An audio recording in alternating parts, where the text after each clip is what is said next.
সবেমাত্র সকালের ব্রেকফাস্টটা বানাবো বলে রান্নাঘরে এসেছি। শাশুড়ি মা বলল, আজ কিন্তু নিরামিষ, তুমি যাই বানাবে তাতে কিন্তু পেঁয়াজ রসুন কিছুই দেওয়া যাবে না। ঠিক আছে, আমি সেই কথা মতো নিরামিষ বানিয়েছি। হ্যালো সবাইকে, আমি রাসমণি। আমার নতুন একটি ভিডিওতে তোমাদের অনেক অনেক ওয়েলকাম। তো চলো রেসিপিটা এবার তোমাদেরকে বলি।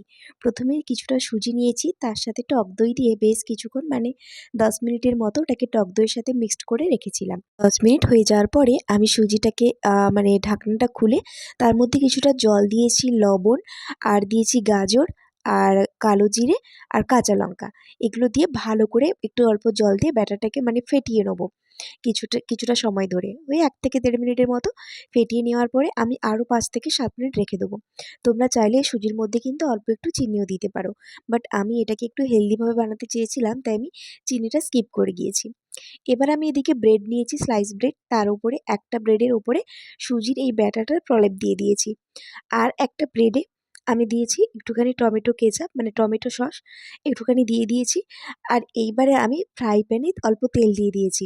যেই দিকটা সুজি দিয়েছিলাম সেই দিকটা করে ফ্রাই প্যানে দিয়ে দেবো, আর যে ওপরের দিকটাতে আবারও সুজি দিয়ে দেবো।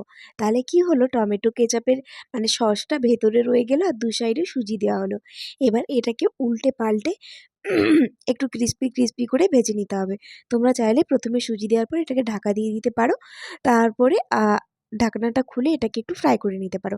বাট আমি এখানে ঢাকা দিলাম না, আমি জাস্ট একটু সময় নিয়ে উল্টে পাল্টে এটাকে লাল লাল করে ভেজে নিলাম।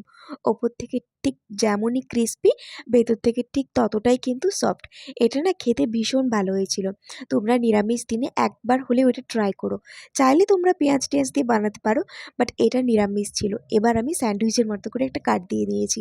খেতে কিন্তু ভীষণ সুন্দর ছিল, মিষ্টি মিষ্টি ছিল আর ভীষণ ভালো লেগেছিল। তোমরা কিন্তু ব্রেকফাস্টে অবশ্যই একবার ট্রাই করো।